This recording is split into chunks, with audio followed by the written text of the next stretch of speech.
ازيكم شباب، اخباركم ايه؟ معكم كيموس 22. رجعت لكم من فيديو جديد. وقبل ما نبدا المقطع ده ما تنساش تعمل لايك واشتراك وتقول لي رايك في الفيديو اكيد طبعا. فمقطع النهارده مش هيكون رياكت ولا اي حاجه، غير ان هو هيكون اول قناه معانا. هي هتكون قناه عمرو الهادي شورتس. طبعا كلنا عارفين مين هو عمرو الهادي، هو دكتور بس في نفس الوقت بيقدم محتوى اكل فود فلوجز على اليوتيوب بس على هيئه شورتس. وقبل كده اخد جايزه على تيك توك كاحسن مقدم محتوى طعام وكده. ففيديوهاته جميله جدا، يعني الفيديو ده ذات نفسه بيبقى شيك كده وراقي، وبيقول لك على اهم الاماكن اللي تقدر تاكل فيها، سواء بقى كان الاكل غالي شويتين او الاكل وسط او الاكل شعبي زي فول وطعميه وكده. ف سحس في القاهرة في رمضان، فكان لازم جولة تليق بسحس. كان عايز واخر فيديوهين كان منزلهم او اخر فيديو كان منزله هو اللحظه اللي سحس وصل فيها مصر وانت ما تعرفش مين هو سحس. فهو اشهر مقدم محتوى طعام في السعوديه، وعنده مطعم خاص بيه موجود في جده اعتقد اسمه سحس برضه.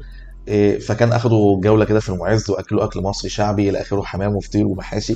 وسحس كان متمزج جدا الصراحه، حتى سحس اللي منزل المقطع بتاعه عنده على يوتيوب. آه، الفيديو كان مكسر الدنيا على الاخر. سحس الناس القريبه جدا لقلوب المصريين كلهم بسبب المحتوى اللي بيقدمه. الراجل مش غريب عن مصر نهائي.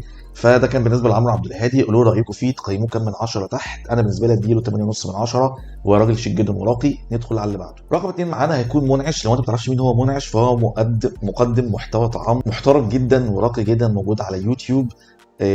كان له قصه جميله كده، حكاها عن حياته وازاي بدا يوتيوب من سنتين او ثلاثه، وازاي الدنيا قفلت في وشه لحد ما وصل للنجاح اللي هو فيه دلوقتي ده. فمنعش بيجيب مجموعه من الطعام، سواء الطعام المجمد او طعام المطاعم. مش عارف ليه لازم يطلع اعلان، او الطعام المجمد او طعام المطاعم او طعام الفود كارتس او اي مكان هو، ويقيمه ويقول لك اسعاره وجودته.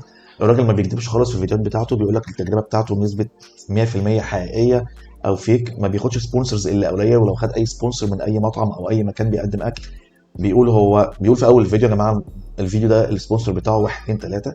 المقاطع بتاعته كلها بتكون مميزه جدا. فلو انت من الناس اللي بتحب الاكل، سواء تاكل من بره كتير او تجيب طعام مجمد وانت تعمله نفسك في البيت، فالقناه دي بالنسبه لك هتكون رقم واحد.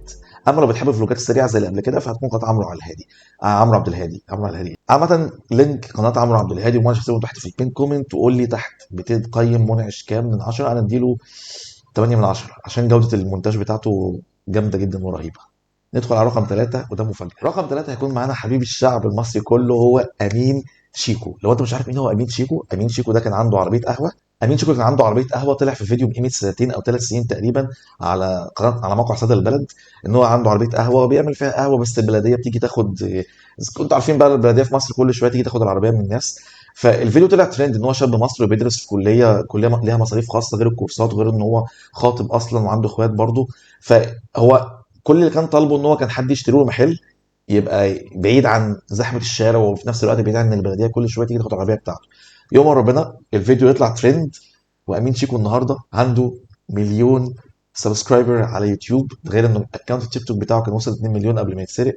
امين شيكو دلوقتي بيرد الجميل اللي هو عمله للناس. عامل حمله اسمها لو وصلت ما تصعبهاش على غيرك، بيساعد فيها الناس اللي بتقدم محتوى، بيساعد الناس اللي عندها مشاريع صغيره، بيتصور معاهم وبيحاول يشهرهم على قد ما يقدر. وعمل شيكو اصلا اول ما تشوف الفيديو بتاعه هو كده هيدخل قلبك على طول. هو الناس كلها بتحبه اصلا. فانت هتجوع حتى من طريقه كلمه وطريقه اكله الاكل ذات نفسه. غير ان هو كمان بيجرب كل انواع الاكل، الرخيص الغالي. بيحاول يديلك افضل تجربه مع الاسعار طبعا، عشان لما تروح المكان بيديلك عنوان، مكان العنوان بالظبط والاسعار بتاعته عامله ازاي. فانت مش هتبقى حرفيا خايف من اي حاجه وانت رايح، لانك كده كده عارف الاسعار وانت رايح. شيكو بالنسبه لي هو احسن واحد فيهم في وجهه نظري الشخصيه، لانه مر بظروف صعبه جدا لغايه ما يوصل لامين شيكو ال 1 مليون سبسكرايبر على يوتيوب. بالنسبه لي هقيمه 9.5 من 10. هسيب لكم الثلاث لينكات بتاع الثلاثه يوتيوبرز دول تحت في الكومنتات. عاوزكم تقولوا لي مين احسن واحد فيهم بالنسبه لكم، بتحب تتابعوا مين اكتر واحد فيهم. بالنسبه لي انا ما تنساش تعمل لايك واشتراك في القناه. اشوفكم في المقطع التاني قريب ان شاء الله. كان معاكم كيموز 22. مع السلامه يا شباب، مع السلامه.